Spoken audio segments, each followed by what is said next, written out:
Welcome, everybody. Thank you for joining us today. I'm sure we're going to have more people signing up, but I'm going to start with the short welcome and introduction. I really am excited. This is the last one, and it's the fifth one in our series, Brain Health Perspectives.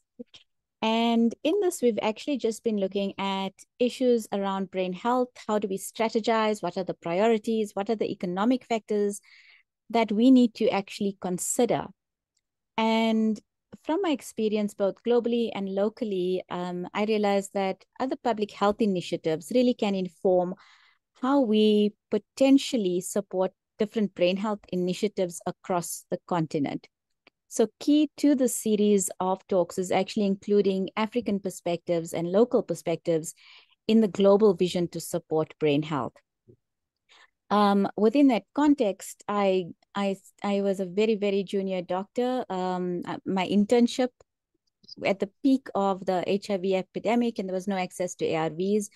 It was an absolutely desperate and despondent period. And I think all of us just got through it by getting through it. Well, most of us, but some of us, it wasn't me, actually looked at this and considered what could be done better, how to actually problem solve, where to actually put pressure, or what to actually focus on, what to challenge.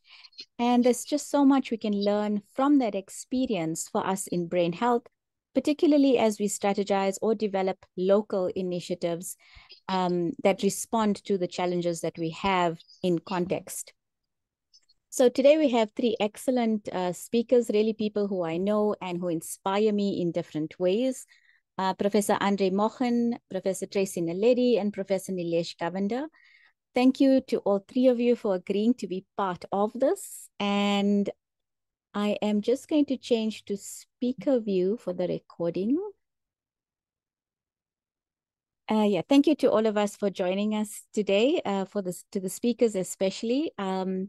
What we're going to be starting with is the individual presentations, and then we will have a discussion. The first speaker is Professor Mochan. Andre is actually the head of neurology at Chris Hani Baragwanath Hospital and also the academic head. He's also the president of neurology of the College of Medicine, South Africa. But more than that, Andre is just an excellent clinical neurologist who has inspired so many of us throughout our careers, both if we became neurologists or even in terms of neurology in general.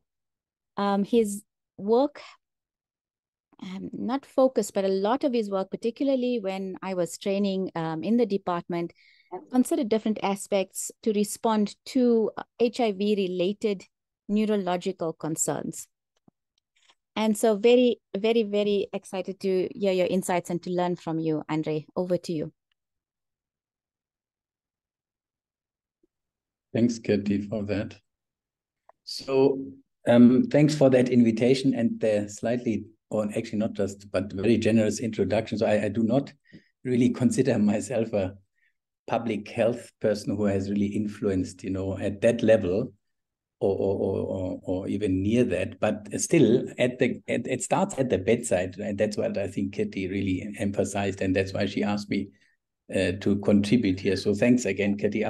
I'll just sketch a few things that we came across with, and in fact, we were in our early careers, exactly like you say, we were made HIV experts by force, or it was just there, and Africa is still the big blob in the middle of HIV. As you know, we have advanced a great deal forward, and we are highly advanced in our ARV program, but yet we still see untreated and undiagnosed complications like we would have seen in the old days. But in the old days, we obviously had no treatment available. Remember, South Africa was limping 5 years behind the rest of the world thanks to political circumstances in the introduction of ARVs, and that is probably also where some of our advocacy spirit comes from, thinking back. So just to highlight the situation, the rest of the world is really minute, yet at the time, most of the information on HIV came from those tiny blobs here in the north, right? So they were the experts dealing with a completely different population, not not the heterosexually transmitted epidemic like we have, but a completely different population, as you're very well aware of. But they obviously determined at the time really what was going on in the HIV world. And some of that wasn't really fit for Africa, I would say. And that's where we then really tried to come in and make up our own minds.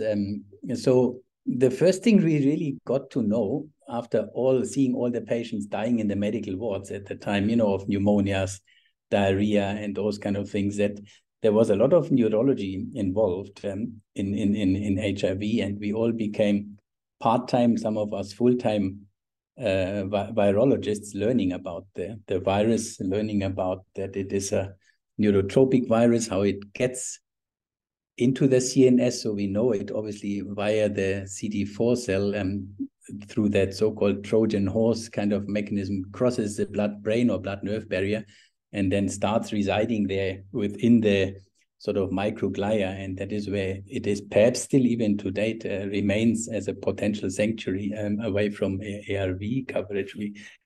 We understand now. So we started then seeing, apart from all the, the opportunistic infections that obviously are all over and pervasive, including affecting the central nervous system, we saw the HIV or direct HIV-related neurological complication, what is now called HAND. We used to start calling it H dementia complex, went to HAD, and so now we're having HIV-associated neurocognitive disorders. The other direct HIV CNS condition would be vacuolar myelopathy, and then the third most important one, or possibly most important one of all, was that extremely painful distal sensory polyneuropathy, where we saw patients lying in beds with no blankets on because they couldn't tolerate even a feather on their legs because it was so painful. So all these things we started seeing and dealing with. And then obviously comes up that issue of association versus causation. So we saw patients with stroke and HIV, for example. We see patients with headaches and HIV. We see patients who don't have a meningitis, for example. So all those things came into the clinical foreground, really, and that is where we started then kind of making a little bit of attempts at sorting out things gradually. So, for example, with stroke, what is the mechanism? We understand that HIV doesn't itself really cause a vasculitis, or of course via opportunistic infections and disease it can cause strokes, but apparently HIV itself, we are understanding now very well, just on an epidemiological basis, that there is that it clearly is a risk factor for stroke. So all those things in those years back were really still to be explored. Let me just give one example here. So I'm going to just go through some of the areas that we kind of looked at in our own interest. So new onset seizures in HIV patients. So the interesting group here is, so obviously we have patients who have a brain abscess, or who have primary CNS lymphoma, or who have a meningitis, who may present with seizures. But the interesting ones would be the ones that have no identifiable cause other than HIV itself. So is HIV perhaps really a risk factor for epilepsy or for seizures? Still something that is still not completely worked out. We're looking at HIV and seizures now from other aspects. We're looking at patients on ARVs who need anti-epileptic medication. What is the correct drug to use? So all those things were worked out through these processes over the years. This is one I would really like to highlight because it's something that we're still applying these days when it comes to management of focal brain lesions with HIV. So focal brain lesions being a brain abscess, being a tuberculoma, any focal brain pathology, they may look like this. For example, these ring-enhancing lesions, whether they are solitary, whether they are multiple, whether they are all over the brain, whether they have mass effect edema. So to sort this out, what happened at the time in America and Europe, a patient who presented with a pathology like this on the scan would have been put on toxoplasmosis treatment, because that is their most prevalent opportunistic infection that they find in the brain. Would have been put on toxoplasmosis treatment for 2 weeks, and if they didn't get better, radiologically and or clinically, they would undergo a brain biopsy in order to then diagnose the condition. The second most common focal brain lesion in those regions was primary CNS lymphoma. We have no luxury of doing brain biopsies on HIV positive patients. Those years, neurosurgeons didn't even want to touch an HIV positive patient. We also don't have the means and wherewithal really to go that diagnostic route. So we needed to come up with a more practical approach, really looking at what is that patient presenting with, what else are the clues or cues that we can get from history or other tests to really pin down what this could be without major invasive diagnostics. And we looked at scans, and we found that some of these patients had things like this basal meningeal enhancement, others didn't. Some had lesions without mass effect, others had lesions with mass effect, some were enhancing, some were not enhancing. So basically, we looked at quite a series of patients prospectively and then tried to work out empirically what would be the most likely diagnosis of this particular focal brain lesion that they present with. And this is how we ended up then kind of constructing an algorithm that we still use basically to this date, which is ultimately trying to avoid a biopsy. It doesn't get it right all the time, but many times it is helpful to really arrive at a reasonably founded sort of working diagnosis of a presumptive etiology for this focal brain lesion. So we separated them in cystic versus solid. So if it's a cystic lesion, then it would be neurocysticercosis. If it's a solid lesion, we look at enhancement versus non-enhancement. The non-enhancing ones typically would turn out to be a PML, a progressive multifocal leukoencephalopathy.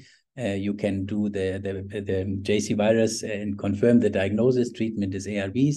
When it comes to these ring-enhancing lesions, it becomes more complex, and ultimately you end up, the main differential between those would be a brain abscess, tuberculosis, toxoplasmosis, and primary CNS lymphoma. And there are various ways how you then kind of try and dissect that and arrive at a reasonably plausible conclusion. If a patient with any of these comes in very sick, you treat them for everything. Obviously, you don't wait until all the workup comes back. But it's better if the patient is not too critically ill, just to treat for one condition and see if they respond or not, because that will obviously then also aid in the diagnosis. So that was our little focal brain lesion adventure, which we basically still apply nowadays. And then we really found in our context, in this particular series and others, that toxoplasma was relatively low prevalence for toxoplasma in our population.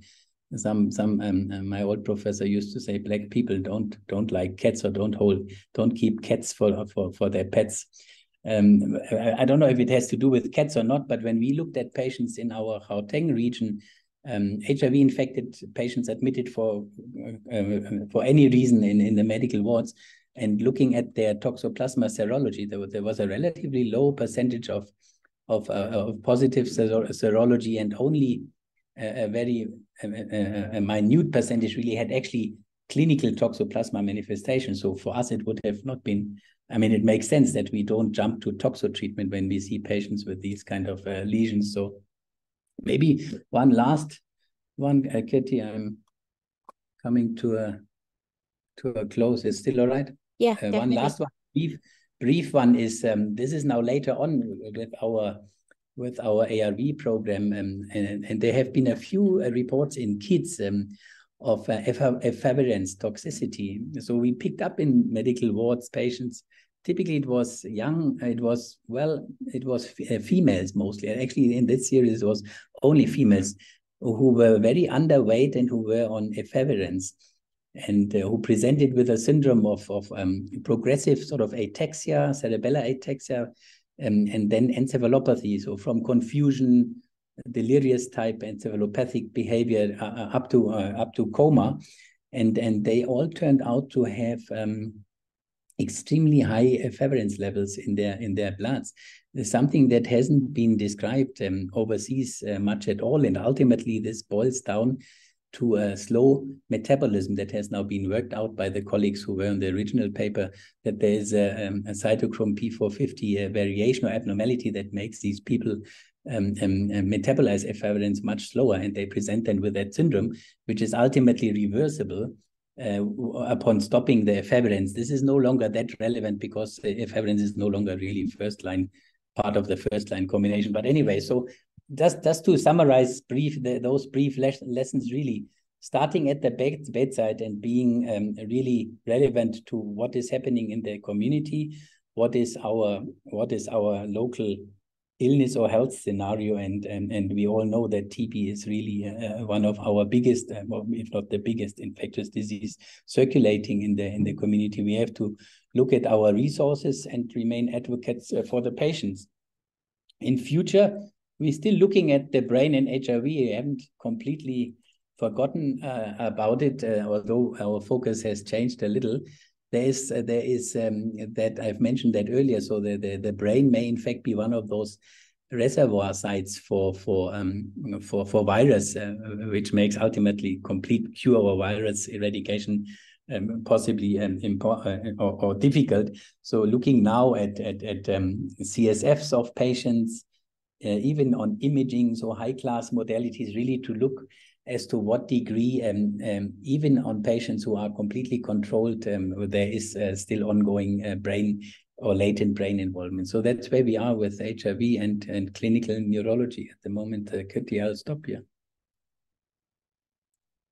Thank you, Andre. I think an excellent presentation. I think what's key also, what comes out is, like you say, you're responding to what you see, you're understanding which illnesses were more important in your context. So TB versus toxo. So TB being more common than toxo makes it more likely for people to have TB. And then also responding to specific challenges within the system and resources that you have. So, and even whether a biopsy was the best, option at that point, right? So you found a way to navigate through this in terms of access to neurosurgical skills, but then developed a specific clinical approach that would help people beyond just your hospital setting, which I think is really inspiring, particularly as we look at brain health in different contexts. And it does remind me of something that Professor Alfred Njamshi mentioned from Cameroon also, in terms of responding to the causes of epilepsy in that context as well, which is different from our setting. So yeah, how do we actually look at that going forward is going to be quite key. We will take questions at the end of all the presentations, but if you have any questions, please do add them to the chat room. We're now going to go over to the second speaker, Professor Nelesh Govender. So Nelesh is the head of healthcare-associated infections, antimicrobial resistance, and mycosis at the NICD, the National Institute of Communicable Diseases in South Africa. And he's currently working on a very specific and exciting project to actually eliminate deaths associated with cryptococcal meningitis. Now, for all of us who have clinical experience or neurological experience, we understand the very, very high mortality that this illness has. And again, the impact that has on people and their families. So I'm very excited to be hearing from you, Nelesh, and to learn from what you're doing. Over to you. Thanks, Kirti. Just to confirm, you can see my slides okay and you can hear me? Yeah. Great, thank you. So I'm going to tell you a bit about our End Cryptococcal Meningitis Deaths Initiative. So as Kirti says, I work at the NICD in Johannesburg in South Africa.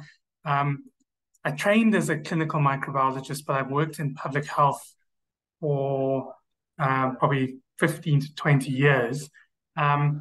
And I'm really passionate about public health. As Kirti says, many of us who trained in the late 1990s and, really were working in public health in South Africa, clinical medicine in South Africa and in the late 1990s and early 2000s really were consumed by the HIV epidemic and the large numbers of people who we couldn't treat effectively because we didn't have access to antiretroviral treatment.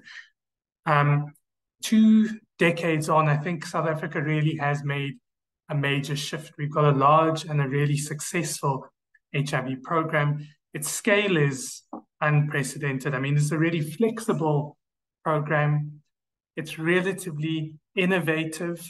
And, you know, throughout the decades of this program, you know, there really has been task shifting. Originally, when the program was conceived, I mean, I think that many clinicians were very reluctant to allow other cadres of healthcare workers to manage people with HIV.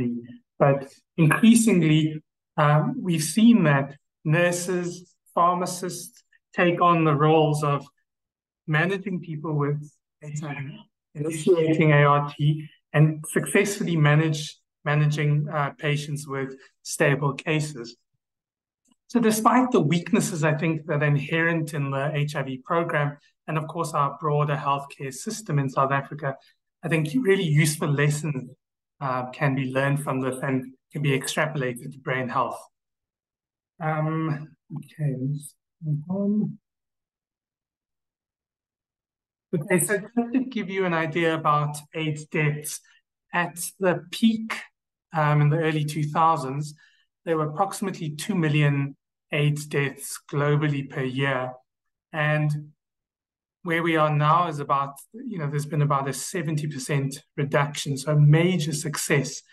But the problem is that the current trajectory, the 2025 UN AIDS target of fewer than 250,000 AIDS deaths is really not going to be met. And when I attended the Montreal AIDS conference last year, AIDS activists stormed the stage, in fact, calling for urgent action to end AIDS deaths. So when you look at the causes of AIDS deaths, TB, of course, is the major cause of death, but cryptococcal meningitis accounts for about 1/5 of all AIDS deaths. And when you look at this globally, it's around 134,000 deaths relating to cryptomeningitis every year. So let's think about strategic frameworks and this End Cryptococcal Meningitis Deaths initiative. Obviously, from a public health point of view, strategic frameworks are really useful for priority setting, for resource allocation, and for planning. There's an NTB strategy, and that, of course, addresses all TB-related deaths, including among people living with HIV.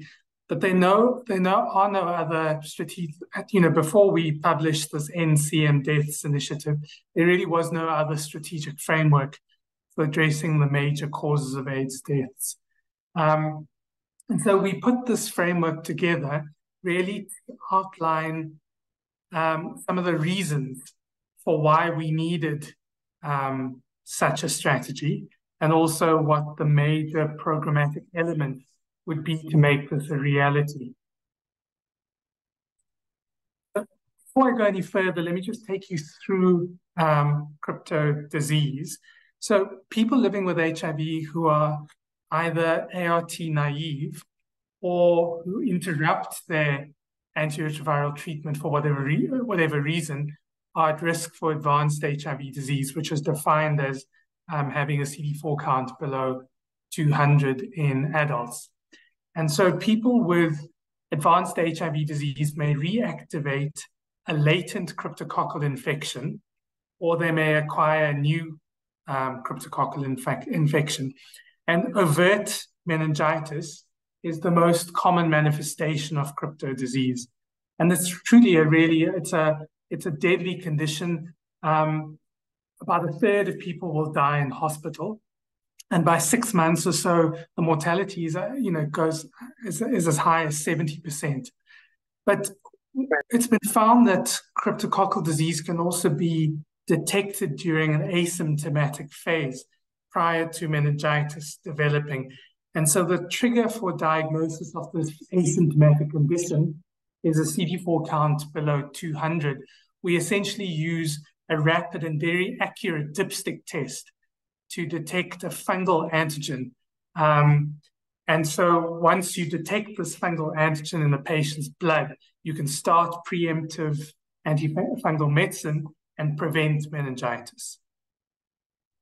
But in order to, really get to that stage, you need to identify people living with advanced HIV disease. So CD4 testing is really the gateway to the World Health Organization Advanced HIV Disease Package of Care. And what's really concerning is across Africa, there's been a de-emphasis in HIV programs on CD4 testing. And in fact, some of the near point of care CD4 test platforms are being withdrawn from the market, which is really very concerning. In South Africa, our South African guidelines says that people should have a baseline CD4 test done to measure their, the status of their immune system. And then on ART, this is repeated at month 12 and thereafter 6 monthly. But we're absolutely seeing that in South Africa, there's been a decline in CD4 testing over time. So you can see the decline between 2010 and 2019. Post-COVID, this decline has been even more pronounced. In the year 2022 through to 2023, there were approximately 2 million CD4 tests done.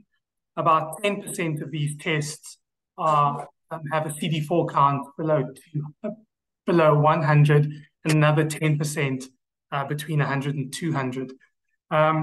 Almost all of the CD4 less than 100 samples are now tested for cryptoantigen, which is very good. So how do you reduce cryptomeningitis deaths?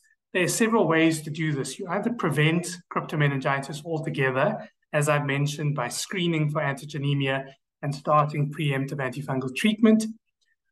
You can also diagnose cryptomeningitis as early as possible by performing a lumbar puncture, and then, of course, starting appropriate and potent antifungal treatment if someone has cryptomeningitis. And it sounds simple, but it really isn't as simple as you think. So in terms of preventing cryptomeningitis, the cryptoantigen test, which is a simple dipstick assay, is not really available across much of Africa.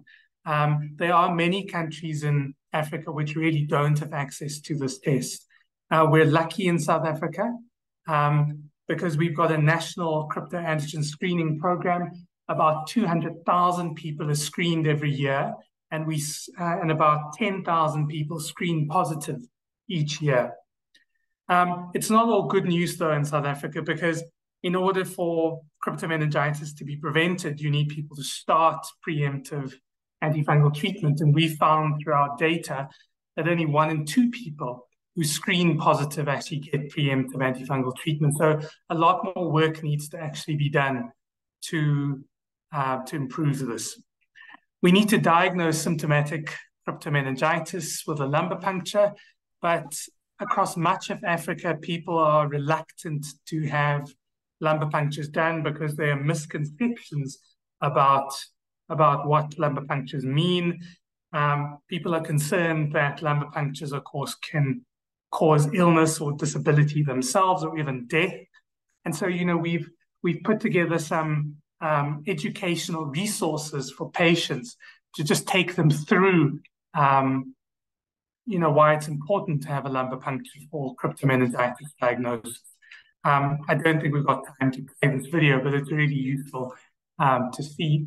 And then just lastly, we've got the treatments to drastically reduce mortality from cryptomeningitis, but we don't have access to those medications.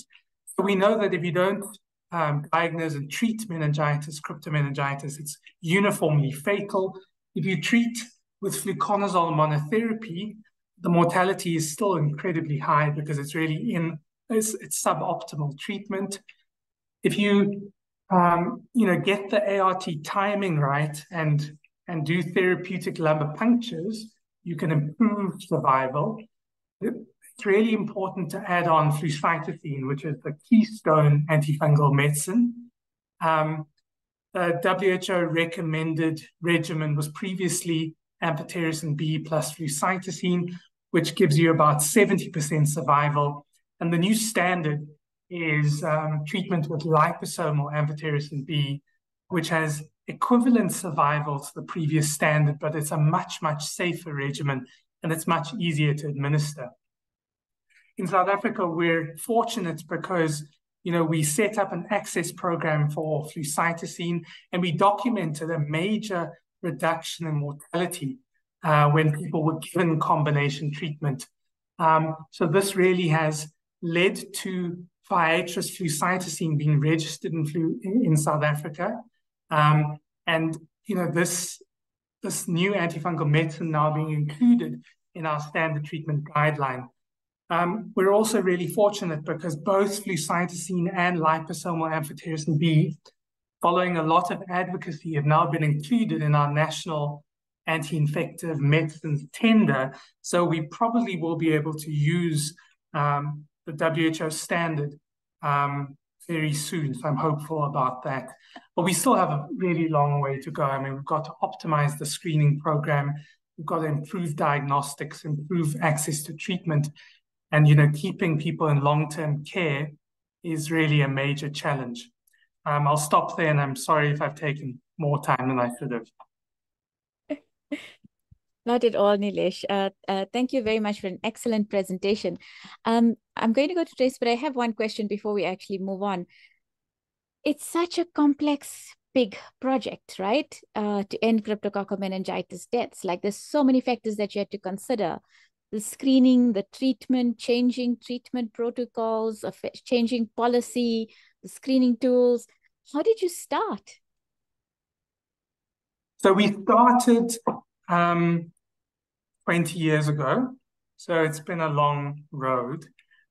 We started with trying to understand the burden of disease, because I think that, there was anecdotal information from individual hospitals, individual clinicians, reporting that cryptomeningitis was a problem, but we didn't have a national picture. So we initiated national surveillance for cryptomeningitis. And because it's a relatively easy condition to diagnose, as long as you have a lumbar puncture, it was easy to document the burden. And so we were the first country in the world to document the national burden, document a sustained, stable burden that was not going away. People thought that if we started rolling out antiretroviral treatment, crypto would melt away, like it did in the global north in the 1990s. But I think that they didn't take cognizance of the very different situation in South Africa, and I think in sub-Saharan Africa, that it's much more complex. People are not necessarily staying on antiretroviral treatment. There's cycles of people interrupting treatment. So, in fact, at this point in time, we find that the vast majority of people with cryptomeningitis, 90% of them actually are ART experienced. And most cryptomeningitis episodes we now diagnose are, in fact, recurrent meningitis. So people who've had crypto in the past haven't been able to adhere to the antifungal medicines for whatever reason, and now come back to hospital with another episode. So it's a really complex situation, but we're trying our best to try to tackle this issue. Thank you, Nelesh. I'm sure there's going to be lots of questions at the end. Again, please do add your questions to the chat box. We hope to have an exciting discussion at the end of this. And now to our final speaker, Professor Tracey Naledi. Tracey is the Deputy Dean of Health Services at UCT. She's actively involved in the Atlantic Fellowship programs, including Tecano and the Global Brain Health Institute. And her work actually looks at policy development, health systems, and more. She was one of the first people actually involved in the delivery of the first ARV program, and has looked at comprehensive approaches to helping people with HIV and AIDS, including prevention, treatment, and care. We really are looking forward to hearing from you, Tracey. Over to you. Thank you very much, Kirti, and thank you very much for inviting me. And thank you to the previous speakers. Okay. Is everything okay on my side? It just asked me to start the video. Is it on? Can you see me? Yeah, it's good now. Okay. So thank you very much, Kirti, and for my speakers who have provided quite an important context. And I'm going to be speaking largely from, as you said, from a policy and a systems perspective, a public health perspective. And I mean, so what I want to talk about is just share some thoughts, and this is not a comprehensive list, but just some thoughts of some things that I feel we could be learning from the HIV pandemic and how we've responded to HIV, and for us to explore possibilities of how some of those successes or some of those interventions can be applied to brain health. I mean, the first thing to say is that HIV and dementia, Alzheimer, and cognitive brain diseases are not the same. I'm not suggesting that they are. I mean, they affect different populations. One has a very strong infectious component, whereas one largely does not as a primary cause. One has a very strong behavioral component. HIV treatment can allow you to live a very long life. There are more prevention options for HIV. So they are very different, but I do feel that there are some things that we can consider and consider their application to brain health more broadly.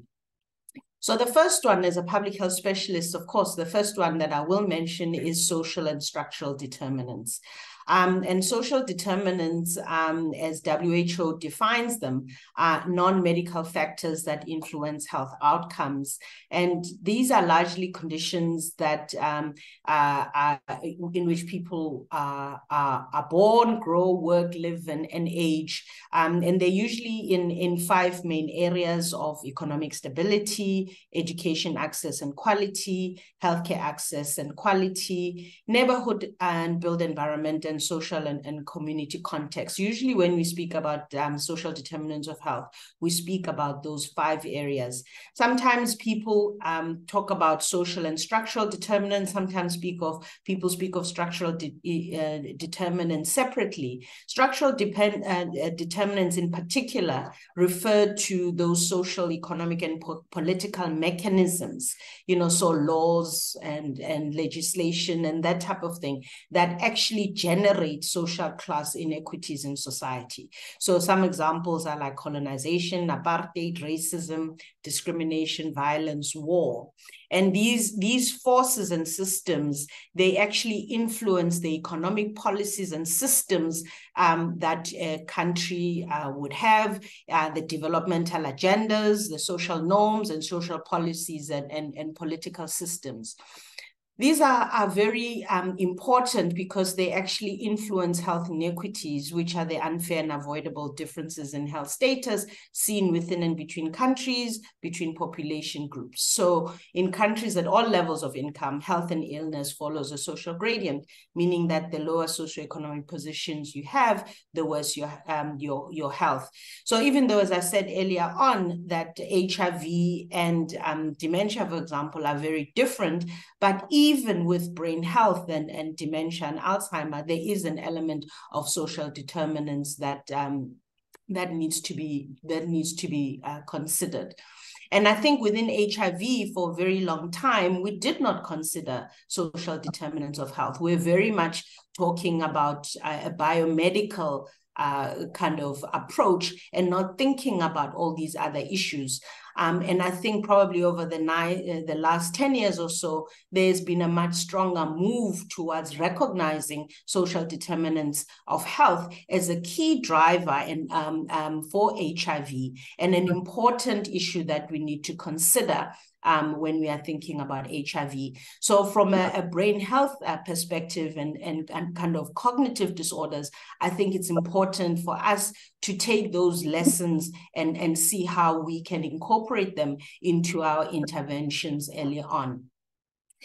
And I think that for example, in a study that was done in the US by Joanne Lee, where they actually, even though the evidence for social determinants and how they influence dementia in particular has not been very well described, but there are a few studies, and the one that I read recently in the US, where it showed that people with cognitive disorders that were living in non-metropolitan areas, so in more rural areas, who were receiving healthcare those who were living in the metropole areas and those that were receiving healthcare on an annual basis, therefore having access to healthcare, they had a much higher probability of early diagnosis and improved care. And as we know, in low middle income countries more generally, there's limited access to healthcare, to interventions, as some of my colleagues have alluded to, and to social services as well. And so when we think about brain health, that not only requires early diagnosis, access to healthcare, access to interventions, access to social services, access, excuse me, to community support, we can then see the importance of social determinants and structural determinants that then would at least ensure that patients with dementia can live dignified lives. The second point that I want to raise is around patients as advocates. And I think some of my colleagues have spoken around some of the effects, for example, in terms of within the HIV era, how patients have actually advocated for their own health, etc. And I think for me, this is probably one of the biggest lessons that I think we can learn from the HIV sector, if I can call it that, in that HIV patients I find are very different to other patients in that they understand not only their disease, they understand the science and they understand the physiology. I mean, as Kirti says, I was working in HIV in the very early days when in our own country, we were told that we could not educate poor people to understand the pathophysiology of HIV, and we proved them wrong. And we were able to actually teach. I mean, we were able to provide antiretrovirals in Khayelitsha, which in the Western Cape, which is one of the poorest areas in the Western Cape. And we were able, and Khayelitsha to this day is seen as one of the areas that thrives from patient advocates and actually HIV advocacy. And I think that's quite important because HIV patients are not just people that as clinicians or as health workers, as policymakers, are people that we speak at. It's people that speak to us, and patients themselves have been the ones, for example, actively monitoring their side effects, working collaboratively with researchers to evaluate treatment regimes and advocate for new treatments, advocate for lower prices. They sit, as you saw in some of the pictures from in the previous presentations, they are in conferences, they are keynote speakers in conferences, they are in panels, they are everywhere. So I mean, I think for me that is really one of the amazing things that I think many other disease components could utilize in terms of learning from, or even just piggybacking on those patient advocates and seeing how, especially in view of integration, those patient advocates can be used for other disease components as well. So that's kind of at the macro level. At the micro level, I mean, patients, advocates drive literacy interventions and peer-to-peer counseling. You know, they help patients understand their treatment, they support their adherence within a holistic context. And most of the time, it's people within your community. So they understand fully what your context is, what your social context is, and they bridge that gap between the health sector and the patient and their family. And they kind of go beyond the traditional areas areas that we might, which is kind of doing the run-of-the-mill of education and treatment adherence, etc., as we would, and they would augment on that and provide, you know, other complementary kind of social services that not only help patients with adherence, but in fact prepare their patients and their families to actually deal with stigma. You know, there's internalized stigma as well, never mind externalized stigma, but the internalized stigma with patients themselves, even though they might know that they are HIV positive, are not willing to go and seek help, or them and their patients are not really willing to accept their diagnosis and seek care. So, you know, patient advocates are quite important in that. And with brain health, I do recognize that, you know, with cognitive disorders, you affect the way in which people think. So this kind of idea of getting patients to be engaged at that cognitive level might be a challenge.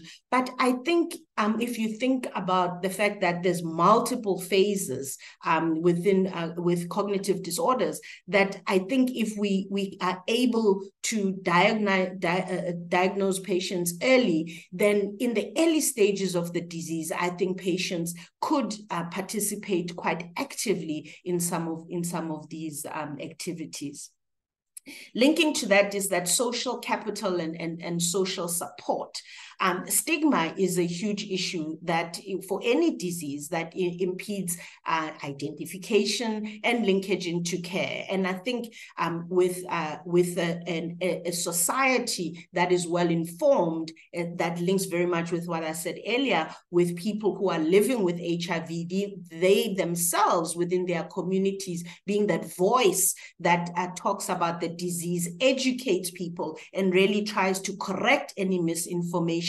Not some professor somewhere out there, but somebody that I can identify with, my neighbor, somebody from my community. It just lands differently when it comes from that.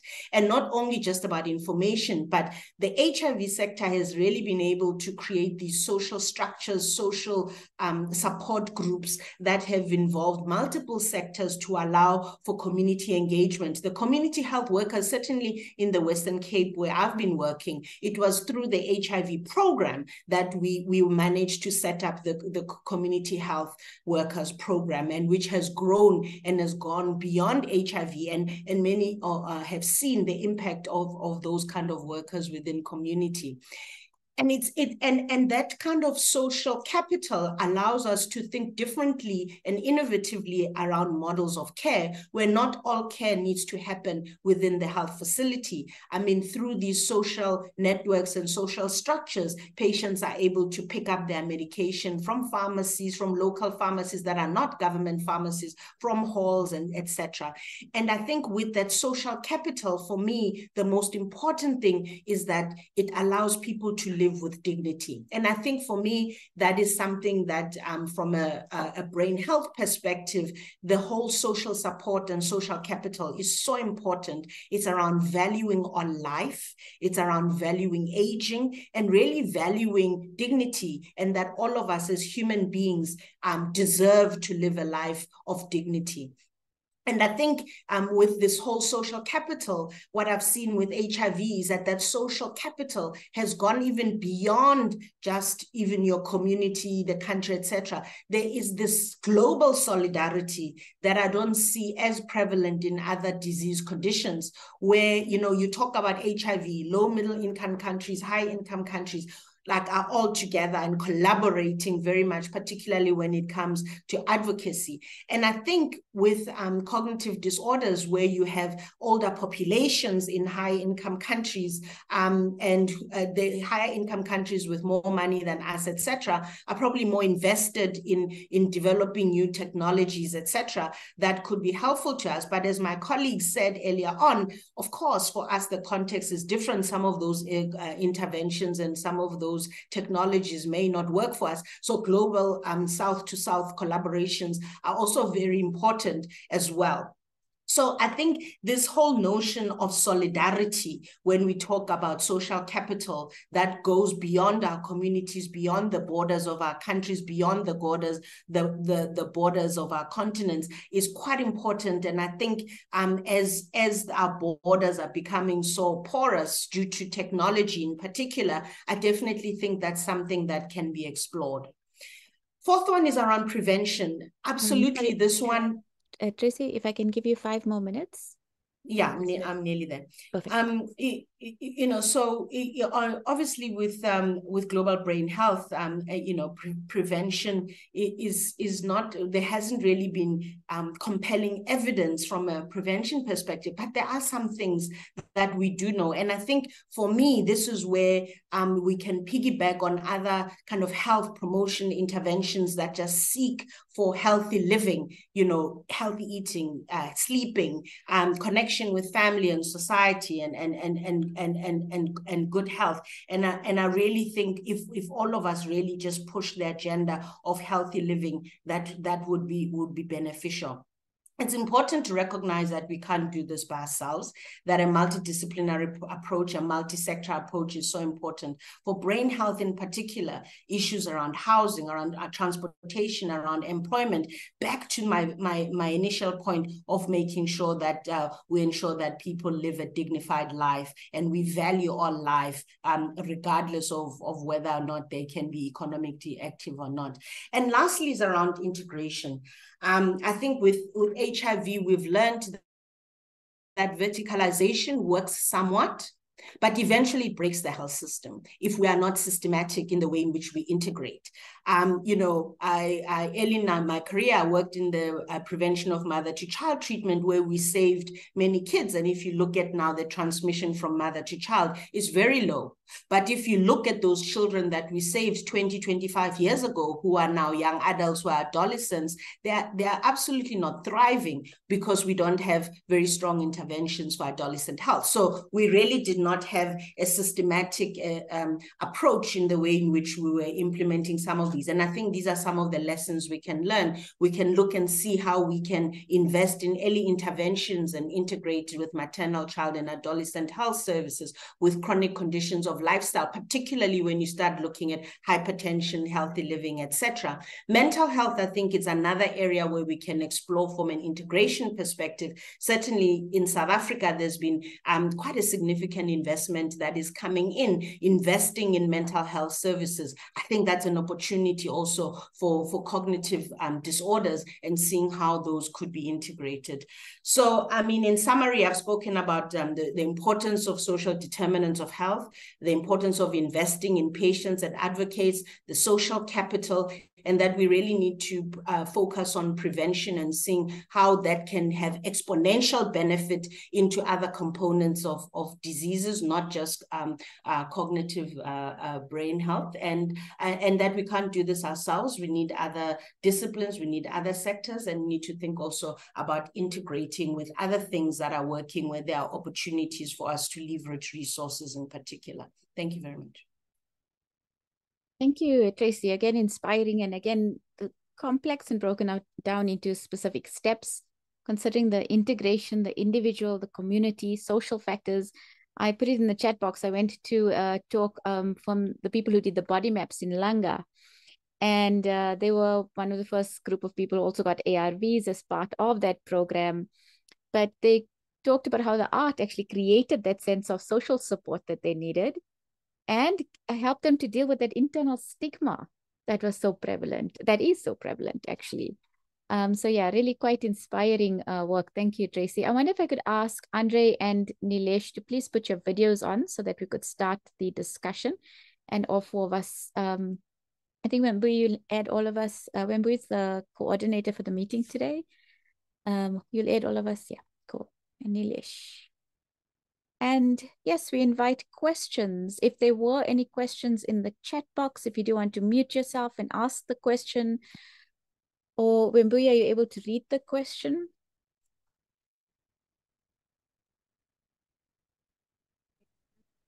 Any questions, any comments?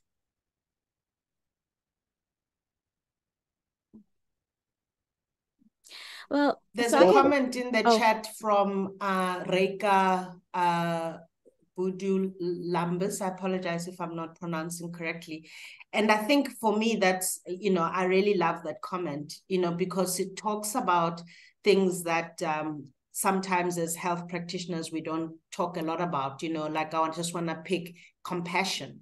And I think particularly when we think about cognitive disorders, dementia, Alzheimer's, you know, we think that it won't be us. You know, we think that it's just other people somewhere out there. It's other people.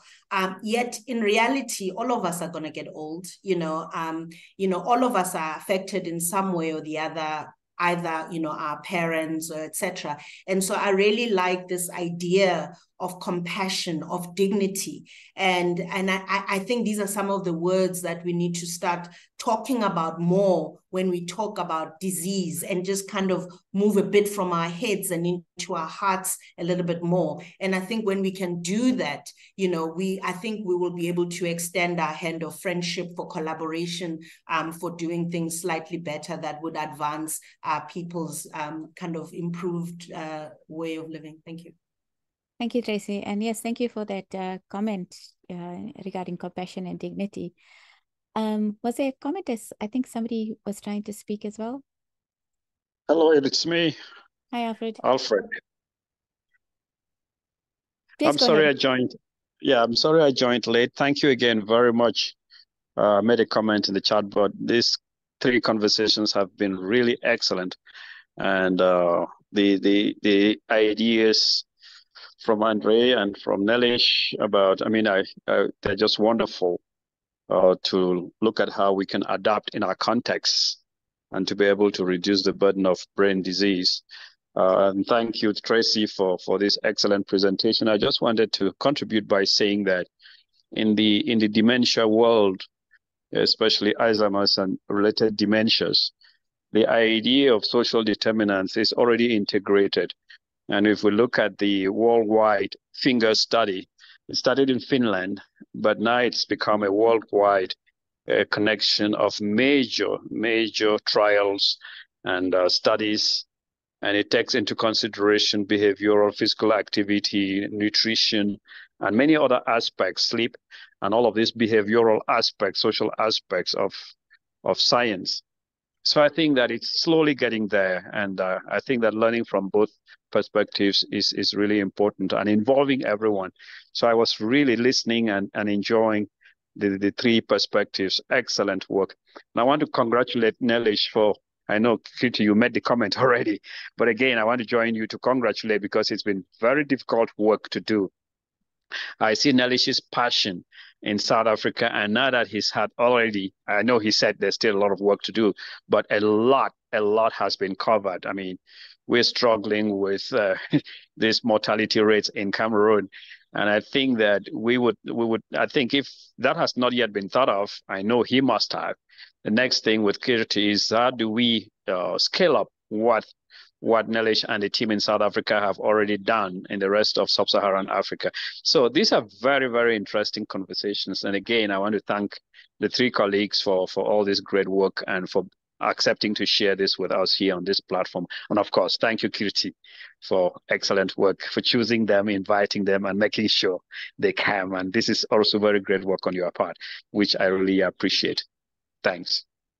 Thank you, Alfred. Always really value your insights and contributions.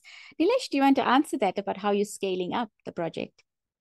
Yeah, so, you know, I just gave some examples because my experience is really in South Africa, but this is a global initiative. It's not limited to South Africa. I just wanted to mention, specific to Cameroon, there was a project that's just been completed called DREAM.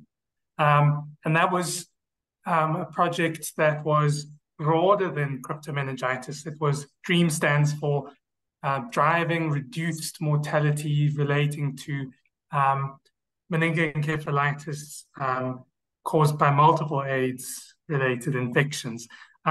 So, you know, it focused on TB meningitis, on toxoplasmosis, on cryptomeningitis, and really it was all about local leadership building local leadership in those in the hospitals in which the project was run, developing systems, strengthening systems for diagnosis, systems for strengthening the laboratory and the capacity, bringing in rapid diagnostic tests, and also ensuring access to essential antifungal and anti-infective medicines. And really, what they showed between the observational and intervention phase was really dramatic.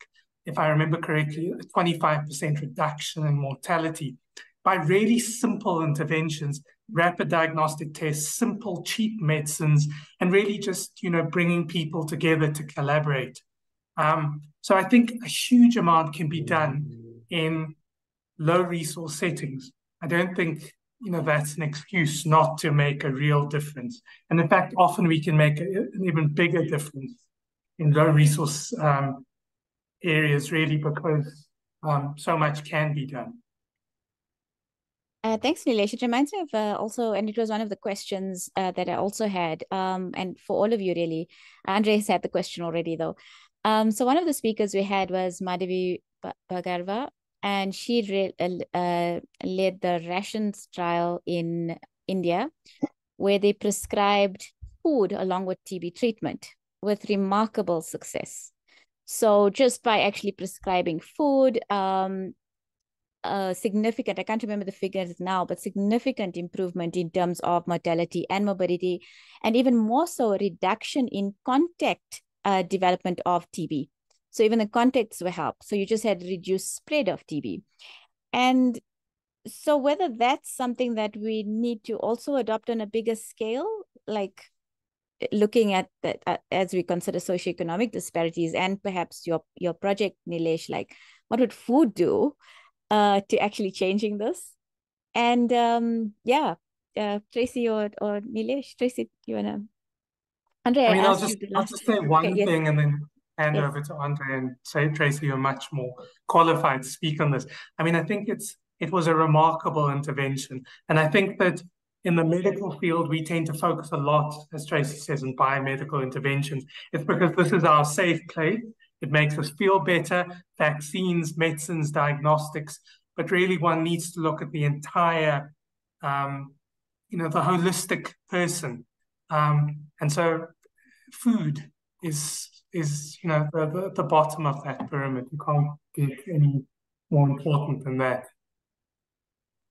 So, I agree that food is important, and I agree with Nelesh around, it's important also to be quite thoughtful around how we implement that. I'm reminded by a time when here in South Africa, if you had TB, you could get a social grant, if you remember those who are South Africans. And that was a problem because patients need food, whether you have TB or not. Some of the patients were non-adherent because they knew if they finished their course of treatment, then the grant would end. So, I think, this is the complexity of these social determinants of health. And so the question is then, how do you then implement an intervention like that then does not create a perverse incentive that actually undermines your intervention in the first place? So I don't have any answers, but I'm just saying that even though it's important, the minute you start linking food parcels with treatment, where once, I suppose with, especially if it's a curative treatment, when that cure happens, then you remove that food parcel, etc., then it becomes a problem. So, I just wanted to make that comment. Andre, any comments on that? And I'll go to, I see there is a question in the chat box. There's people selling their sputum, their AFB positive sputum and things like that. We've been... You have to admit, people can be smart, eh?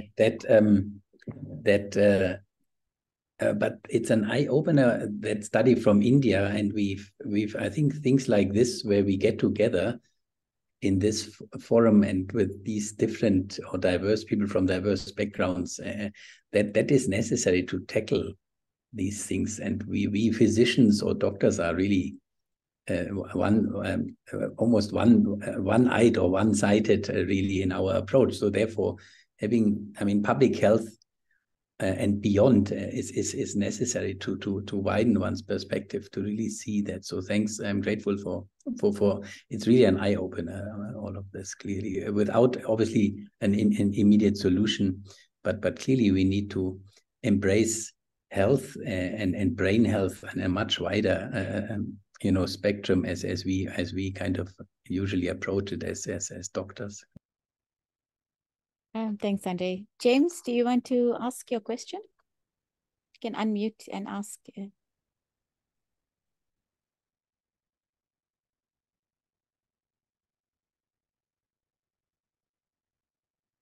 Okay, let me read it. So this is from James.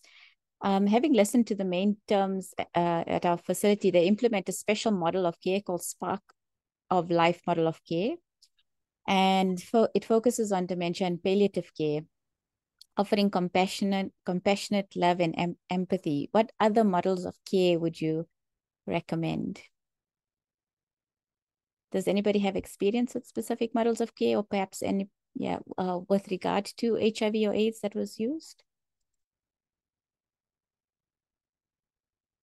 I must admit, I'm not sure of any specific models of care, so I think we're going to have to think of it, and maybe it can actually be a specific theme for one of the Brain Health Perspective series in terms of how do we actually construct specific models of care for brain health and even for other illnesses. And maybe that's where we actually help the people living with HIV. Like, what are those models of care? I'm sure they are, actually. I'm sure they are. I just don't know them. Nelesh. Can I just say that in the HIV sort of arena, differentiated models of care is a sort of buzzword. And I am most familiar with this because people living with advanced HIV disease are considered to require a different level of care, for instance. More, they need more frequent visits, for instance, more careful monitoring, because they often have more complex clinical conditions. So I think that, within the public health framework of delivering HIV care, it's been recognized that you need different types of care for different populations within, it's not a homogeneous population living with HIV. Different communities require different types of support. Thanks, Nelesh. Are there any more questions? I'm going to ask a question while we wait. Just given what we were hearing in terms of cryptococcal meningitis, the mortality, incidence, and how the potential to actually improve survival, like it's really doable. The same is for an illness like neurocysticercosis, and I think Alfred mentioned a specific context in terms of epilepsy in Cameroon. Given that, and so it's a provocation to all of you, and perhaps whoever wants to join from the audience as well. Within brain health, given that you can actually make such a difference in fields like cryptococcal meningitis or epilepsy prevention by focusing on infectious diseases, is this what we should focus on? And it's a provocation. Is this what we should focus on?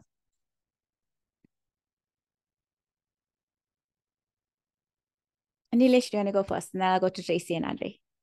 Perhaps I should just start by saying I don't think we do enough. Okay. We're trying to reduce mortality, but I think we're not doing enough for those who survive an episode of cryptomeningitis. I think they are neurocognitive, sequelae of that condition, and we're not doing enough to support people with their neurocognitive decline post cryptomeningitis. We're trying really hard to prevent meningitis altogether. But of course, I focus just on one particular area. And, I think there needs to be a much more integrated look at this. Thanks, Nelesh. Tracey. I mean, that was going to be largely my comment to say, I think we need to be focusing on prevention a lot more. I think not just with brain health, with most things, we don't do enough around prevention. And I think for me, this is where not even as people, we need to have much stronger health literacy and actually thriving and actually demanding healthy lifestyles.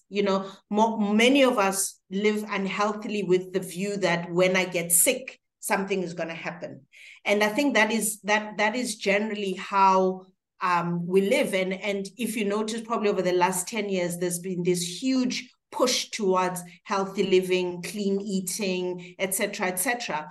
And I think when we can prevent, there's not enough money in the world for us to throw into the diseases that we have and what is projected that we are going to have over the next 50 years. Like, there's not enough money in the world. So we really do need to think about how we prevent all of these diseases in the first place. So I agree 100% with Nelesh that I think we should be focusing on prevention and really supporting people to live healthier lifestyles. And I think, we were talking about food earlier on.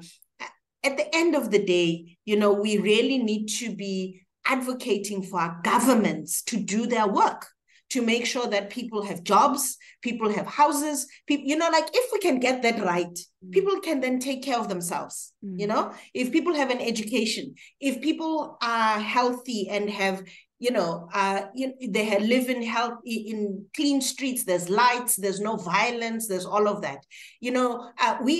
With what we do is we really just patching holes in a leaking bucket.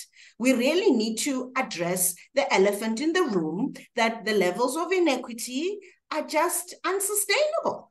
South Africa is the most unequal country in the world. And, if you look at don't get me started, let me just be quiet. But I just feel that we really need to confront health inequities, actually. The inequalities that we have, we really need to confront them. Until we do that, actually, a lot of the things that we are doing will be somewhat successful. Excellent. Can I chip in? Yes, Alfred. Yes, I agree with Nelesh. I agree with Tracey, of course.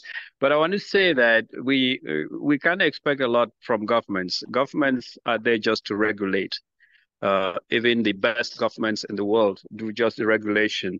And the private sector is the sector that delivers most of the time. And I think that partnerships are very important, public-private partnerships. And that's why I really thank Kirti for this kind of initiative. This is private. This is not a government initiative. And we can see that we're having excellent conversations. Kirti and her team are able to get a lot of people resource people from around the world, and we're having excellent conversations. And you, Tracey, you very rightly emphasize on patient groups. If we consider ourselves as patients, because we are all potential patients, and then we mobilize ourselves for healthy living, we would make more. Governments are there just to give us the rubber stamps and authorizations to do the stuff we know to do. Let's count on them just for that. Let's not expect them to bring jobs. The jobs are private sector that will affect health in all. Maybe that's, again, another topic for next time, next year or year after. Thank you. I must say, I'm South African also, so very cynical about government and policy and politics. We're going to have to develop our own systems. Andre, do you want to comment? And then I'm going to go to Paul for the question. Andre, do you want to comment on that, or next question? Yeah, nothing to top much what Tracey has said, and obviously Alfred with his perspective there. But again, to reiterate, the return on investment, investing into prevention compared to investing into treatment is completely, it's completely a no-brainer to look at it that way. Our Alzheimer's, as we sit here, well, I'm perhaps the oldest, has started already 10 years ago in the background in my brain, you understand? So that is where we need to look at so many neurological diseases, including if you look at HIV is a latent infection for how many years, right? So all of this needs to be intervened at that earlier level when the disease begins. But you take it to the next level, and that is what Tracey and Alfred are saying. Those diseases could perhaps be better prevented by changing lifestyle and changing inequalities and all of that. So I think this is completely, it just needs to get out there more. And governments are there to enable such an environment ultimately. And I agree, obviously they're not doing it, but they should enable it. And that is where we can start having a whole political debate now, but Exactly. Paul, I think your question fits very nicely into what Andre was saying. Do you want to unmute yourself and ask?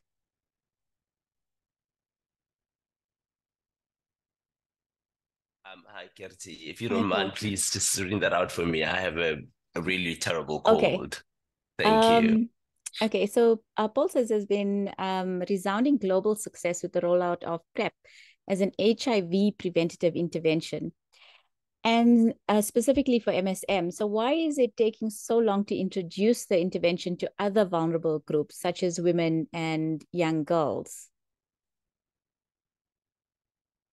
And are there also learnings around this to be considered in the future rollout of preventative treatment for cognitive degenerative diseases such as Alzheimer's and dementia? But maybe we asked the first one, why is it taking so long to roll out PrEP to vulnerable populations? And I mean, can I just say, to start with, that lots of the innovative research has really come from the African continent, as Tracey has said. I think Andre mentioned this when he talked, early on in the HIV pandemic, the innovations or the epidemiology was being driven from the global north, but it's really, we are now driving innovation in the global south. But we often see delays with implementation of those innovations. There's a huge gap between trial to public health implementation, and that is inexcusable. Often it's relating to issues around patents, issues around price of new agents, new interventions, and some of those are just inexcusable. And I'm not going to speak specifically about PrEP because that's not my area of expertise, but they certainly are innovations that should be rolled out quickly. Tracey? I mean, I think I agree 100% with Nelesh, and I think some of the other issues are health system issues, so in South Africa, as far as the policy is concerned, women and young girls can get PrEP, but part of the challenge is, it's that policy implementation gap. I mean, Nelesh spoke very much around that gap between innovation to having interventions available. I mean, the next step, even if they're available, you've got to implement it, right? You've got to make sure that it actually lands in people's bodies. And sometimes the health system, and I mean, at the moment in South Africa, we've got huge budget cuts, right? We've got huge budget cuts that are going to affect the number of health workers that we have. And the implications of that is that, people are not going to, maybe some senior people are going to leave the public sector or whatever it is, which will reduce the capacity of the health sector even more. So even though we have the right policies in South Africa, most of the time we have the best policies for whatever it is. Our policies are really good, but it's around how we translate those policies into policy and practice. And, sometimes even if we have the policy, it's around how we translate from like that policy into implementation as well. So, I mean, I think I'm particularly worried around the context where we find ourselves at the moment with the budget cuts. And I'm worried about, what that is going to do with some of the gains that we've had for multiple conditions. And we saw it with COVID, which was for different reasons, where we actually lost some of those gains. And we haven't even kind of caught up completely, and now we've got budget cuts, and so I remember reading an article that was saying that South Africa, for example, it would take us at least, I think, 7 years or something just to just catch up from an economic perspective from where we were before COVID to after COVID. Can you then imagine what the impact will be if you add some of these austerity measures that we have right now? So yeah, I think that's also something else that we need to consider. Thanks, Tracey. Andre, last words, and perhaps even implementation of the talk. So, you described how how we thought we had to diagnose space occupying lesions, and then how your research actually changed what we actually did. perhaps even from that in terms of implementation, because by the time I was a registrar, that was what we were doing. Yeah, so those are the little practicalities kind of which we should all aspire to, but it's hard to obviously, you know, we're looking here at more greater context of health policy and things like that. But I think that little awareness of working where we are in the African context with you know, the respective pharmacogenomics and all of those aspects need to be put together with the correct policies and then implementation. But it's a huge project, but it's urgent. Thank you. Thank you. So I think we're going to end there. Thank you for all your questions. Thank you, Alfred, for your insights. Really, really appreciate it. I think what I get from this actually is that we can drive innovation on the continent for brain health, for cognitive disorders. We can look, to answer your question, Paul, at how we actually look at this preventative treatment for Alzheimer's. Maybe that's what we actually contribute going forward. Something very innovative in terms of prevention for Alzheimer's disease and other cognitive disorders, but also how to actually structure it so that we are responding to local challenges, local problems, and then this actually supports a global vision to have us all healthier in a way. Thank you all. Well, this is the last one for the year, and we hope to see you in 2024. Enjoy the holidays and a very, very happy 2024. Thank you. Thank you very much for inviting us. Thanks. Thank you. Thanks, Kirti. Take care. Thanks, Kirti. Bye, everyone. Bye-bye. Thanks, Bye. everyone. Bye. Nice.